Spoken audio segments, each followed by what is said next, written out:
Recording live from the virtual Lucky Number 7 Lounge, this is Dine, Drink Vegas, the podcast by and for everybody stuck at home, wishing they were in the land of neon lights and bad decisions. And you have found episode 40, where we get Bill's trip review of his recent trip to Las Vegas. We give you the Vegas news that we found interesting. And of course, we're going to give you our drink of the day. I just realized my run sheet is not up to date in the title, but that's okay. But before we can get into any of that amazing content, of course, we have to bring in the founder of Dine, Drink Travel himself, the high roller formerly of the High Plains, the king of comps, the leader in the luxury lounge, the Alabama slammer, the man who just took a limo to several luxury destinations in Las Vegas and is ready to tell us about it. Of course, I mean Bill. Good evening, Bill. How are you? I'm good, John, but I'm a little worried tonight. Oh, do tell. Well, we've allowed our wives to witness the recording of this podcast. We've allowed them into the inner sanctum of the Lucky Number 7 Lounge, and I'm afraid they'll figure out that when we get together that sometimes we drink. No, mine is normally in the Lucky Number 7 Lounge, silently lurking in the corner, so this is nothing new for me. Okay. Let's be honest, they're not going to download the podcast, so unless they're in the room, they don't know what we're doing.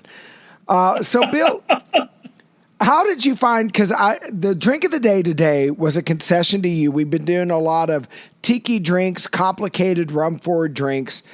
You wanted to explore Campari a little bit more, and we all know that you have, at one point in your life, lived in Mexico and have a soft spot for tequila. So before we describe and give the recipe for the drink of the day, Bill, are you satisfied? So I do like it. What changed for me when I got this drink was that I had to go get Blanco tequila, which isn't something that I normally keep around the house, but I found a lovely Blanco. As with most of the cocktails we make here, it's more complex than what I would usually do for myself. Like, it probably took me about 10 minutes to put this together when I had to squeeze the grapefruit and squeeze the lime and all of that. But I liked it very much. Why don't you tell our listeners exactly what's in the drink, John? So what we're drinking tonight is called the Siesta. It's by Katie Stipe from New York City at the now closed Pegu Club. I have no idea if I'm saying that right. But what we have, liquor.com, where I got the recipe, describes this as related to a Hemingway daiquiri. Actually, I think this is just an elevated Paloma, right? But think of this what you will. Here is the recipe. 1.5 ounces of Blanco tequila. Of course, Bill, if you had gone with a Reposado or an Añejo, I don't think it would have hurt the drink at all. Would have brought a little age to it. But we went to script. 1/2 ounce of grapefruit juice, 3/4 ounce of lime juice, 3/4 ounce of simple syrup, and just a scant 1/4 ounce of Campari. All that into the shaker and shaken like it owes you money, and then strained out. It can be served up in a coupe or a martini glass. I went with a rocks setup tonight because that's just my preference. Should be garnished with a peel of grapefruit. Mine is garnished with a peel of grapefruit and a slice of dehydrated grapefruit. So, Bill, did you make any additions or subtractions to yours, or did we both make the script tonight? So I very nearly went to script. I went closer to script than I ever have before. But 1 ounce of tequila didn't feel like enough alcohol to get me through an entire 45 minutes of this podcast. So instead of 1.5 ounces, I put in 2.25 ounces of tequila. The other thing that I did was, after I squeezed in the grapefruit juice and the lime juice, I put in the grapefruit and the lime in the shaker, which left some of the pulp in the drink. And I'm not going to lie, I like that, right? Like, I think that's a nice touch here. Now, what did your wife think of this drink? So, Lori, darling, what do you think of the drink? Well, people who drink with me know that Palomas are my absolute favorite, and I like this even better than a Paloma. All right. Did you catch that, Bill? She says better than a Paloma. Palomas are her favorite? Yeah. And Palomas are her favorite and all that. Yes. So, sweetheart, what did you think about this drink? And to be clear, John, when I say sweetheart, I don't mean you. Oh, wait. Hi, Rachel. Hi. And I think that it's a little sweeter than my normal drink, but it's really well balanced with some tartness and bitterness that make it not feel syrupy. So, what if I made the same drink and I just didn't put in the simple syrup? Oh, yeah. Clearly, that'd be good. Because what I was trying to do was mostly follow the recipe here. Yeah, but remember, I'm dry like the desert, so. There is that. I do think don't have a 3/4 of an ounce of simple is a lot. And I need it because I am a sissy when it comes to grapefruit. You and I both know I like bitter things, but the bitterness of grapefruit and Campari in particular, which I view as similar, it's not the bitterness I like, so I need the sweet. But yeah, 3/4 of an ounce of simple is very sweet. It is. So normally I would agree with Rachel, and normally I don't.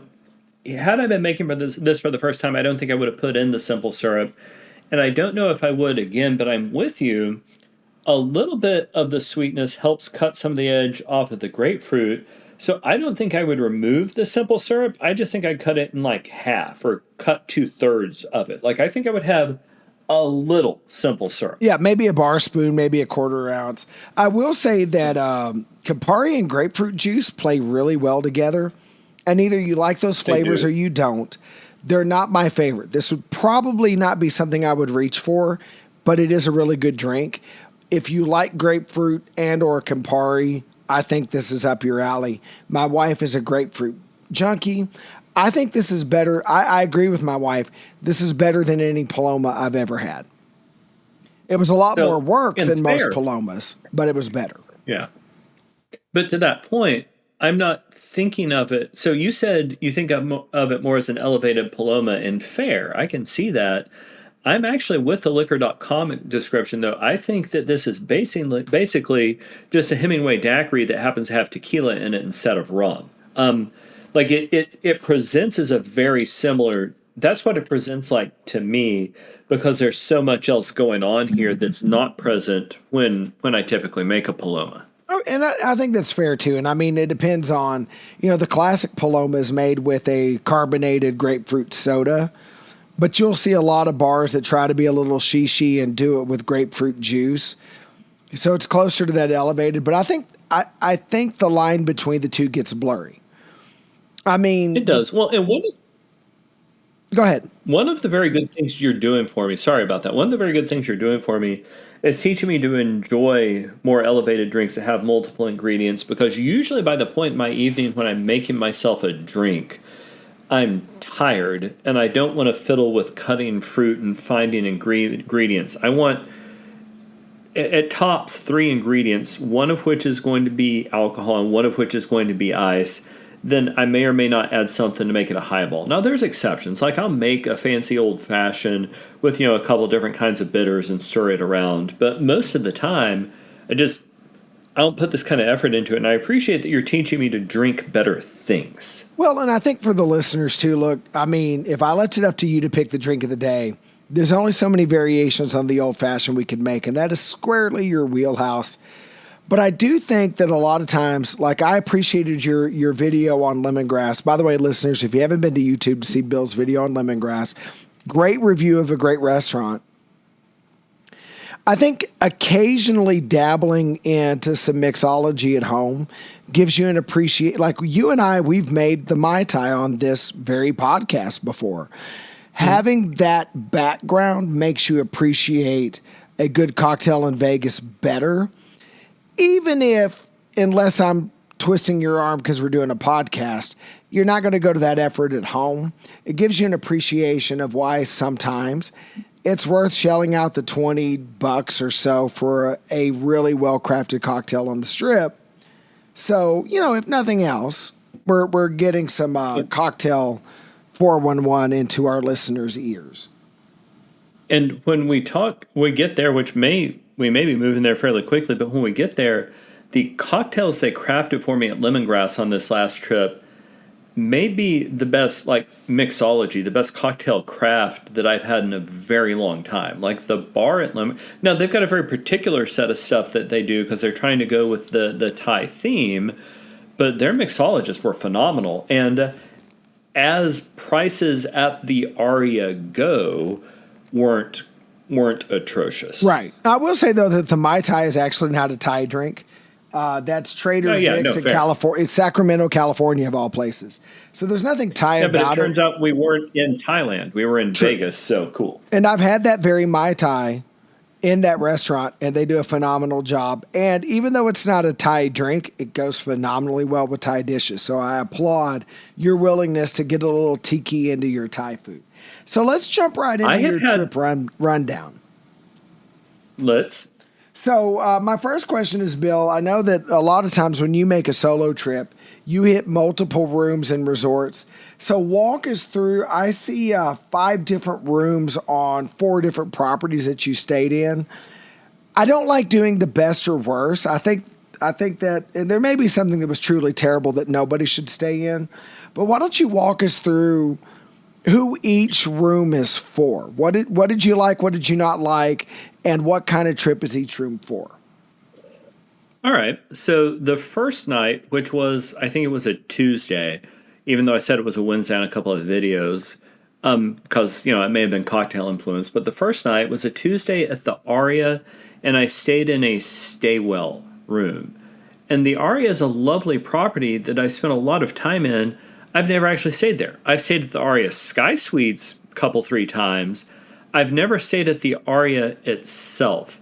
And I think who the Aria is for is people who want an upscale experience, but who can't quite afford the Sky Suites section. Like literally at the Aria Sky Suites once, I saw LeBron James, right? Oh, like wow. that's the kind of person who stays there. The Aria, the basic room there is lovely. I enjoyed it very much. I got upgraded for free to one of their Staywell rooms. And I'll be honest, I couldn't tell you really how that was different from one of their regular rooms. But that was who the Aria was for. The next day, so we're at Wednesday morning now, I stayed at the Wynn, but I traded in some of my Hilton points to get a room at Virgin. And I never actually slept in the room, but I spent several hours on property, and I had been there before. Virgin is actually a really nice hotel, and we'll talk about this later on when we go into some of the other experiences and the dining and all of that. Virgin strikes a very similar itch to downtown, but if you want to be closer distance to the Strip, and they're trying super hard to bring the energy of a Strip casino and hotel. Now they don't quite do it because it's deader and quieter than all the other hotels, but that's what Virgin is going for. Also, you can quite frequently get screamingly good deals there, and if you collect Hilton points, you can trade those in, so you've got a lovely free hotel room in Vegas. I did stay that night at the Wynn, which is for upscale travelers, but honest to goodness, folks, if you're staying at the Wynn, I would just stay at the Encore. The rooms at the Encore are nicer. One of my most popular videos on the Dine Drink Vegas YouTube channel is the stay I did at the Encore earlier this year.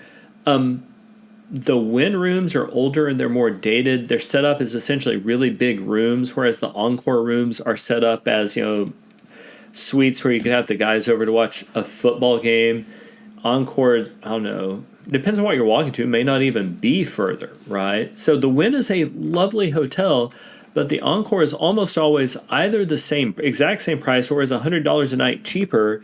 I don't see any reason to stay at the Wynn, not because it's bad, but because the Encore is right there and still lets you do a room charge. I then, on, what are we at now, Thursday night, stayed at the Mandalay Bay. And for the low price of nothing, although I did have to pay an exorbitant resort fee of like $55, I stayed in Mandalay Bay's 1-bedroom penthouse suite, and it was phenomenal. And y'all, if you want to have an upscale experience in Las Vegas, Mandalay Bay quite frequently has suites available for prices you can get your head around. And I am not a big gambler. I was able to get it just as a casino comp, logging in. And my friend Ryan joined me that night because he was passing through town. He stayed in a regular Mandalay Bay room, and I went and looked at his room. Also great. Like it is a beautiful thing. One last thing about the Mandalay Bay if you want to have a luxury experience on the cheap, the Mandalay Bay offers a VIP arrival package with a limo, or just the VIP lounge package where you can go into the VIP lounge every day, which is a great way to feel like a baller on a relative budget, because you can go in there, you can get a beer, you can get some great high-end coffee, you've got shorter lines.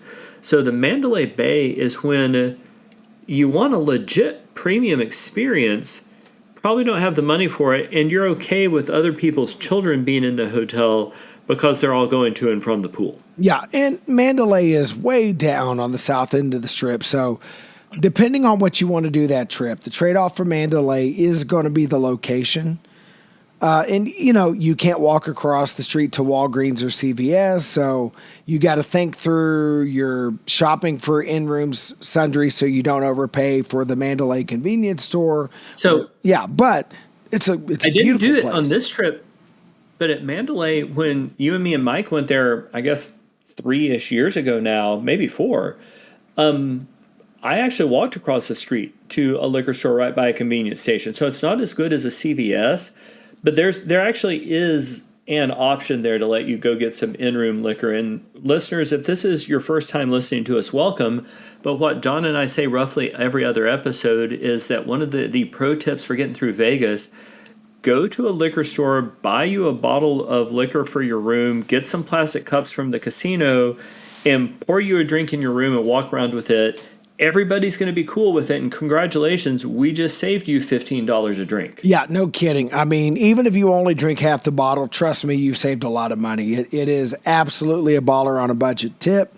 Makes Vegas way more affordable. Even if you have the VIP lounge accent where you get beer, wine, coffee, if you're like us and you prefer spirit-forward drinks, look, you can get a bucket of ice, you can get your favorite mixer, pardon me, and, whatever spirit you like, have it in the room. Makes life easy. Well, Bill, is there anything else you want to say about the rooms, or should we dive into dining? So I guess one other thing that I want to say about the rooms is one of the things which impressed me at the Aria is that all the technology worked. Like, I don't like walking into rooms where you do things on a touchpad, but there, and also for that matter at the Wynn, the little iPad-like contraption, you had to adjust the lights and the window shades and all that. Both of those places, it worked phenomenally well. It was super easy. Even my old geriatric self could figure it out easily. So yeah, both of those hotels, and the Aria in particular, handle the technology quite well. I mean, again, I know I mentioned this earlier. If you're at the Aria, it's not that the stay-well room is bad. If they put you in a stay-well room, cool. I just wouldn't pay extra for it because they explained the features and I could kind of see them, but I couldn't tell any difference that it made. Yeah, it's like an extra air filter, slightly bougier toiletries. But yeah, Lori and I have done stay-well. It's fine, but like you said, I wouldn't pay extra for stay-well. But yeah, if they throw it at you as an upgrade, as a perk, yeah, it's great. So, Bill, let's talk about this. What were your memorable dining experiences? So, Lemongrass, the Thai restaurant in the Aria, I'm trying to not make a larger statement than is justified, but I'm giving really serious thought to whether it is one of my favorite places in Vegas, because it is not a cheap meal. It is a sit-down, full-service restaurant in the Aria. It is not going to be a cheap meal. But it is really good, and it is a screamingly good value. And so for the longest time, my favorite restaurant in Vegas has been Le Cirque at the Bellagio. But Le Cirque keeps trying to price themselves out of my range, right? Like, they no longer have a theater menu. It's really hard to eat there for less than $500. I don't have that kind of money, right? Yeah. Like, that's not something I can do. Yeah. And if I did do it, I would have to religiously hide that credit card bill from my wife, because there is such a thing as a dumb question, and that would be it. Yeah. Right? Lemongrass takes the place of, by the way, sweetheart, I did not spend $500 at Le Cirque on this trip. Right? You're welcome. Yeah. Right. No, this trip. This trip. The mortgage payment cleared. It's fine, right? Like, it's fine. I swear. Also, John, if I die before the end of this podcast, just know I've always loved you, brother. Yeah, I appreciate it, man. maybe taking the place of Le Cirque for me, partially because they had a tasting menu, and tasting menus make me happy. And the Lemongrass tasting menu, and it didn't have all the great choices, but the Lemongrass tasting menu was $55 for 3 courses. And is that a cheap meal? No, it's not. But I can get my head around that. Like, I understand what I paid for. And it wasn't like 3 small courses. It was 3 enormous courses of food. So I started with a chicken satay, and it was actually 2 giant skewers of chicken with a lovely peanut sauce and a nice big cucumber salad. And then I got, I think it was the Penang curry, and it was a giant bowl of curry with a giant bowl of rice, and it was skillfully executed, and it was delicious. And then because I like pain, I went ahead and had the dessert course, and I had the mango sticky rice, and that wasn't huge, but I couldn't have taken huge at that point, and it was great. You talked about the cocktails. I had a couple of different cocktails. That video will be rolling out on Dine Drink Vegas over the next month or so. But Lemongrass is phenomenal because I enjoy Thai food, and I don't really have it here in my town in Alabama. You don't have a lot. You've got some choices, but not a lot of choices for Nothing it like that in your town in Midland. Yeah, no. Yeah. And I enjoy. I want to feel fancy in Vegas, and coursed meals help me feel fancy, and Lemongrass scratched that itch. Also, like I could get my wife to go there with me, right? Like I think she would enjoy that. So Lemongrass was good. Now, you went there with me on the guys trip 3 or 4 years ago, right? Yes, and it's a delightful meal. Really enjoyed it. I think if you're looking for Asian meals, and granted, Chinese dim sum is very different than Thai, I think push come to shove, I like Din Tai Fung slightly better, but both are excellent. And if we ever went there again on a guy's trip, or if my wife wanted to go, I have zero hesitation to go back to that place. And like you said, $55 for a tasting menu, not cheap, but definitely not exorbitant. And that is value for your dollar. So yeah, I think you're spot on with that recommendation. Yeah. Would do it again in a heartbeat. Lori, if you can hear me right now, your dear friend Rachel, I think, would approve of it. And because you and she are basically the same person. Yours is taller. Yeah, mine is taller. And mine gets angry at me, whereas yours gets angry at you. So that makes them different. I don't think yours would commit an act of violence to get a free lunch buffet. You know, that's one of the best things I've done over the course of our friendship, John, is I saved you about $50, and I followed through on my obligation. Yeah, you did. I might have paid the buffet not to get hit in the junk with a cane, but I digress. So, Lemongrass, big hit, but you listed a restaurant, not so much. So tell us about your most disappointing meal. So I went to a place in the Wynn called Cipriani that was terrible. I paid about what I paid at Lemongrass. And they didn't allow photography for social media in their restaurant. Fine, I respect that. That is 100% a policy you can have. The problem is the other spaces that have that policy tend to publicize it fairly well, and they didn't until I was up, taking my video. And okay, so that's fine still. But then as I was leaving, they were escorting in other people with cameras to take social media videos of the restaurant, like it was a wildly inconsistently applied policy that wasn't anywhere. So you know what? That kind of pissed me off. But even if you set that to the side, like I had the chicken, like the roasted chicken meal, and it was kind of dry. I ordered I just blanked out on the name of the drink, the Vesper. I had a Vesper, which they brought to me, and what they insisted was their martini glass, but it was a shot glass. I know what a shot glass looks like. That was a shot glass, and there was no cocktail like garnish or anything like that. They brought me out some bread at the start of the meal, and there wasn't any sort of dipping sauce, but I enjoyed it. It was good bread. And then like 5 or maybe 10 minutes later, after they brought the bread, they brought out oil and vinegar to go with the bread, which they had never said was coming. Like it was poor service, inconsistent policies. The food wasn't that good. Like Cipriani's just a hard pass. Like I don't intend to go back there. Yeah, and this is a warning to Las Vegas restaurants. Look, you got to bring your A game. you were in culinary mecca. You can't miss. I assume it was Italian. There are some amazing Italian places in Vegas. You and I have both done Esther's Kitchen. You've done Mother Wolf. I've done Carmine's. We even Buca de Beppo, which is a big chain based out of Texas, puts out a pretty decent. Like you can't offer poor service. You can't shut out people that want to take a picture of their food.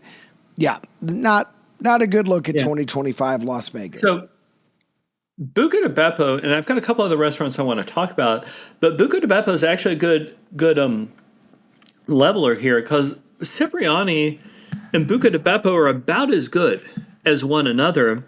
They aren't the same price. Buca de Beppo.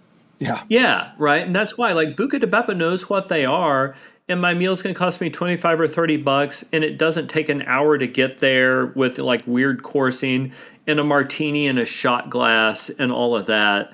So, yeah, the food...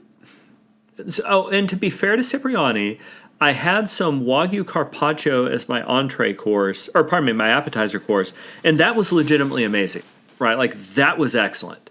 Which you're not getting at Buca de Beppo. They don't have it. No, you're not. And if they offer you raw meat at Buca de Beppo, you should run away and run quickly. Yes, like anything in the Dirty Castle. If it seems bougie, it's wrong. So a couple other restaurants I want to talk about is my friend Ryan and I went to the Legacy Room on top of the Mandalay Bay. And the views up there, y'all, are just so gorgeous. And the space is gorgeous. And I would go again, but the food wasn't very good. Like my steak, and I'll grant you it was a strip steak, so it's a hard cut of meat to work with. It wasn't all cooked to the same temperature. Ryan had some roasted chicken, half of which looked a little pink and half of which was a little dry. There were some weird service gaps. So the food at the Legacy Room was underwhelming, but those views are so pretty. And I might just go up there and make a reservation at the bar and do that. And frankly, if I've got to have a subpar meal, I would do it for those views. Now, I would like it better if the food didn't suck. But yeah, no, the Legacy Room is worth checking out, but you might see if you can go up there and just get a cocktail. I think that's what I prefer to do. John, have you ever been up to the Legacy Room? I haven't. That's one of the things I'm hoping we pull off on the Labor Day trip. I don't really want to dine up there, but I'd like to go up and see the room and have a beverage absolutely. and get the view in. Yeah, no, and that would 100%. And you know what? I'll pay $25 or $30 for a cocktail up there. Sure. Because in addition to the cocktail, my money's getting me the view. Cool. Right. Yeah. The one other restaurant that I want to recommend, because I loved this, the Cossie Beach House at Virgin was phenomenal. And I made some weird choices. Like I had some pasta with some Woo Girl College drinks. Like I don't understand the coursing choices I was making there. But Cossie Beach House is this beautiful indoor-outdoor space. They describe themselves as coastal Italian, and sure, I guess it is. Like I had a lovely pasta dish. I can't actually remember my appetizer now, but I remember it was good. The drinks were good. The service was good. The setting was pretty. And it's one of those places that, people who work for a living can afford to eat. So Cossie Beach House, the coastal Italian place at Virgin Las Vegas, absolutely worth checking out. And that's one of the reasons that I like Virgin overall is they've got a great place to eat. Like if we've got a spare meal on the guys' trip we're taking in a couple of months, I don't know that we shouldn't go there. Like it was that good. Well, let's discuss that after we finish the episode. But I will say, Finger Licking Foodie Tours has a Virgin foodie tour that you can do, and I've toyed around with staying at Virgin before. It's a long walk from the Strip. It's doable. You're not that far from Ellis Island, and I know Mike and Zero had a bad run at Ellis Island, and I get bad runs happen. But the gambling odds at Ellis Island are so much better than the Strip. And even when the odds are good, you can have a bad session. Fun place. They're remodeling it, so hopefully it'll look less dumpy when it's done. I would love to check out Virgin. So you've got me intrigued with Cossie Beach House. Would definitely give that a go. Yeah, no, absolutely. And will there be a video on that on the channel soon? Yeah, well, absolutely. So what I'm doing is I'm rolling out about 2 a week. It turns out that I work for a living, so I'm not, and I also just kind of enjoy the pace of a couple of videos a week coming out on Dine Drink Vegas. But yeah, no, we'll have that. I'm gonna guess that's gonna pop about 2-3 weeks after this episode drops. So the last question I had for your trip, Bill, is the popular thing for influencers to say is Vegas is dead. Now we know the numbers are down, but it's not like they're down 70%. They're down like 7%. So the trend is to claim that Vegas is dead, and you get all these people who go out at 4 in the morning and take pictures of the sidewalk and go, nobody's here. Well, duh, it's 4 in the morning. So you've been recently. Is Vegas dead, or is it just a little slower than we may be used to the last couple of years? It's just a little bit slower. So the Aria, the night I was there, was actually quite busy, right? Like it wasn't holiday weekend busy, but it was a Tuesday night. It shouldn't have been holiday weekend busy. The Aria was a busy place. I'm trying to think of the other hotels and relatively how busy they were. Mandalay Bay was a little slow, but again, it was a Thursday night, so it's hard to. And I've always stayed there at the weekend before, so I can't really say. Wynn and Mandalay Bay both seemed a little slow. Aria seemed particularly busy. I'm worried about the long-term health of Virgin because they were super slow. And again, it was a Wednesday. It was as slow as it was going to get, and I was there in the fat middle of the day. The reason, though, that surprised me is our hypothesis an episode or two ago had been that people were going to go downtown for the cost savings. And Virgin is effectively the downtown of the Strip, right? Because it's, 4-ish blocks off the Strip. So you can still see the Strip from there. You could walk if you're a glutton for punishment. But it's a super cheap Uber ride. But it's cheap, and they don't nickel and dime you. I would have expected the Virgin to be busier in slow economic times, and it was not. So to answer your question, overall a little bit slower, but not much, and it depends on where you are, you know? I do wonder, though, how many people, I think most tourists, like you and I are not the average tourist at this point. I mean, we're doing this podcast. We don't have a ton of listeners, but we're doing this podcast. We're not the average tourist. I wonder how many tourists think if you're not on the Strip proper, you're better off on Fremont, and don't think about things that are a block off like Hilton Vacations Alara, or a couple blocks off like Virgin. I would say Oyo, but every video I've seen of Oyo makes it look like a dump. So we're going to strike that one just because of poor maintenance. Maybe when the renovation's done, maybe Ellis Island will be worth staying at. It looks like an old Best Western to me. I don't want to stay there. I like gambling and eating there. I've been there to gamble. I've been there. I've eaten in the front yard. I think you're snoozing on Ellis Island, but I think most tourists think Strip or Fremont, and that's as far as the thought process goes. So it sounds like people need to give Virgin a more fair shake, but location is everything. Let's be honest. There's a difference between walking 4 or 5 blocks in an urban setting versus 4 or 5 blocks under that canopy where you have shade and music and yada, yada, yada. 100%. Right. No, that makes some sense to me. Well, John, what's going on in news in Las Vegas? All right. Well, we've got several stories this week. Let's start with this. So after making the news for laying off many of their table dealers and reducing hours of the rest of the dealers, Fontainebleau is rolling out new rewards programs. Casino.org calls it the most rewarding on the Strip for slot players, and the RJ says they're giving spa credits for top-tier members. No updates on video poker. Bill, does this change your view on Fontainebleau at all? No, like it's a beautiful property, but their problem is they know it's a beautiful property, and it took them 20 years to build it, and they're charging enough money to try to make up for a 20-year construction project all at once, and it's not as nice as they're charging for. Again, it's beautiful.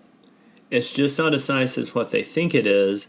I mean, if I was going to go there to go there, it probably wouldn't be a gambling trip anyway. It'd probably be because I wanted to go to the spa and enjoy a super premium property with a couple of lovely restaurants.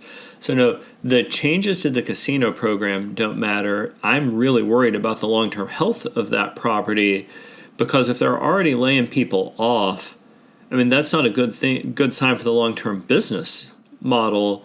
And that's not a property that can get turned into something else. Like, it can only ever be a luxury hotel. Like, that's the only thing that it is built to be.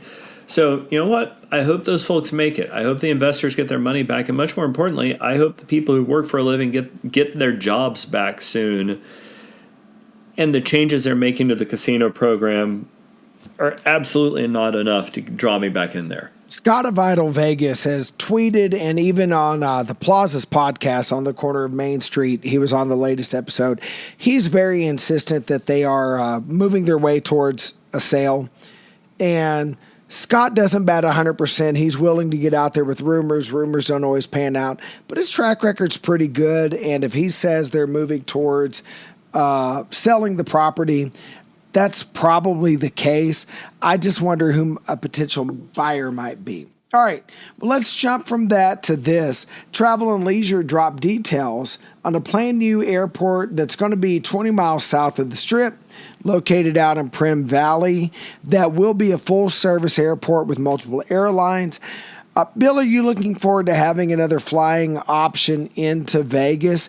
And is this potentially good for some of those properties that are south of the main strip so that maybe they capture some of those travelers who don't land right next to the strip? Because we know that Harry Reid Airport is literally right there by Mandalay Bay. Yeah. You know what? If it's a better fare, I will absolutely check it out. And the 20 miles into town doesn't scare me. I guess my concern is twofold. One, which airlines actually fly there? Yeah. And can I get there from my small town in Alabama? Because they're all small towns in Alabama. That's what we do here is small towns. So can I get from this small town to that remote airport without having to go 3 different places first? My second concern is going to be the airport infrastructure. Like, one of the things which the Las Vegas airport has done increasingly well over the last 10 years or so is lounge spaces. Things like the Capital One Lounge that I released a review of on our sister channel, Dine, Drink, Travel, or the United Lounge, or the American Express Centurion Lounge, or the Priority Pass Lounge. Like, there are comfortable spaces to wait in the Las Vegas airport if you're willing to buy in. I don't know that sort of stuff is coming to this new place right away. So would I give it a shot? Absolutely. Am I excited about it? Yeah, I kind of want to see some details first, particularly who's flying in there. How about you, John? I do wonder if this is a scenario where locals take advantage of this and that takes pressure off of Harry Reid. I think as a tourist, that 20 miles out starts to matter because unless there's great shuttle services, sure, I might say $15 on my ticket, but how much am I spending on Uber, Lyft, or taxi or whatever to actually get it to, Las Vegas? So for locals to avoid the tourist traffic, it might be worthwhile. I do wonder whether this is going to be viable for tourists. There are a couple of resorts out there by, in Prim and the surrounding area. You've got Wild Bill's out there. I think it's a boon for those places. But I think this alleviates congestion, but I think most tourists are still going to look at Harry Reid as their main fly-in destination. Yeah, I think so. Well, John, you had asked me earlier about whether Las Vegas is, particularly slower. What is the news saying about that right now? So you actually found this story, Seeking Alpha, which is a website that tracks data for investors, mostly, the day trader, trader bro class, but, normies read it too. I occasionally do. They were posting stories about Vegas being down in April. Now, we reported March numbers. Those trends carried over to April. Again, downtown not nearly as affected as the Strip. But here's the question. If the investor class and the day trader class is starting to pay attention, Bill, is that a sign of a bigger problem in Las Vegas? That is absolutely a sign of a bigger problem. and Las Vegas. And your next story makes me think that more everyday consumers are starting to mention it. But yeah, no, if gambling revenue is down and room revenue is down, that is a problem. And the reason investors would notice is because they want to know what the return on their investment is going to be. And they don't care about the emotions, they care about the dollars. So that is absolutely a sign. And if you don't mind, I want to jump in to the next story because it comes from Scott at Vital Vegas. By all means. Who's talking about a lot of the he's talking about a lot of the discounts being brought on by this downward data. And he talked about the Fountain Blue loyalty perks that we mentioned earlier, or the slash menu prices at Ellis Island, or the all-inclusive packages at the Plaza, which I think they offered about a year ago, maybe last summer. Free parking at Resorts World, MGM discounting show tickets. To drive that point home, the Las Vegas Review-Journal ran a story on weakening room prices, but I've actually got a story about weakening travel demand. So I booked my tickets to Vegas several months ago for the Labor Day guys trip, and they were very expensive. But this is the only time all year anymore that I go to Las Vegas just for fun, right? Like I'll get blog content, but that's not the point of the trip. I am repriced my tickets. I moved to a slightly earlier flight on the same day. Listeners, if you don't know, I live here in Alabama, but my wife and one of my sons still live in Johnstown in Texas. They're just here visiting Alabama for a little while in the summer. I saved so much money when I rebooked that flight that I used some of the remaining credit to buy a first-class ticket back to your town in August. Oh, wow. And then I've still got like $83 in travel credit left over. And the reason that airfare is significant is because American Airlines is seeing softening demand, so they're starting to charge less. By the way, John, it's that first weekend in August I'll be home. Rachel and Lori will be with Mike's wife doing whatever it is they do. I think talking about why we're such excellent husbands and fathers and such. What else could they say? There's nothing else for them to talk about. Yeah. And the fact that I'm not getting punched right now is really amazing to me. But we should plan on making some excellent life choices that weekend. Fully agreed. And you and I talked about this a couple episodes ago. I had originally booked our Labor Day at Luxor to save a few bucks, and then I got the MGM Iconic card. So I canceled my Luxor reservation because I wanted to book a room with my new card to shift my points over to the new hotness. And the rates at the W were so good, and I knew that you were staying at the W. I went ahead and booked at the W and added the VIP lounge. And yeah, am I spending more than I would have at Luxor? Sure. Could I have saved money rebooking at Luxor? Sure. But all of a sudden, the W, a King Suite at the W with the VIP lounge was in my price range on Labor Day. When I call myself the baller on a budget, the budget matters. But I can afford the VIP lounge on Labor Day at the W. That's great for me. But you and I have done this Labor Day trip many times now. I've never been able to afford it before, and I'm not really making more money. That's a sign of how the market is softened. And I'll take it, but it's not great for MGM. No, it is not. Well, our last story... Any other news? Yeah, I was about to say our last story of the night is a happier story, at least for me, because you know how I feel about rum. Al Mancini of the Neon Feast blog and the Food and Loathing podcast, he recently highlighted Mai Tai, MYTAI, at the Flanker Sports Bar at Mandalay Bay. Now, I've never been in Flanker. You and I have both walked by it. It's at the shops at Mandalay, and we pretty well ignored it. Because we typically, if we're going up into the shops, we're going to re-rob because Irish food and Irish whiskey and Guinness. But this summer they have a pop-up that has multiple variations on the Mai Tai cocktail. Bill, what do you think? Is this worth doing on Labor Day?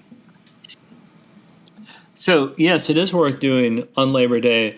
I guess I believe you when you say we've walked past it. But I don't remember ever seeing the sports bar there. Ryan and I were there, whatever it was, a week or two ago now. And granted, as we were walking through the Mandalay Bay, we were reading our Bibles and we were planning the salads that we were going to eat and talking about how, we might be even better contributors to our communities. So you were And that looking may at have the just- cards the buskers hand out on the sidewalk. Absolutely Yeah. not, John. And as long as my wife is choosing to stay in this room, that is not a thing I would ever even consider. I am offended by your suggestion. Oh, wait. So is the sports bar just like whatever the service bar is there in that giant sports book area they have? No. This is in the shops at Mandalay Place.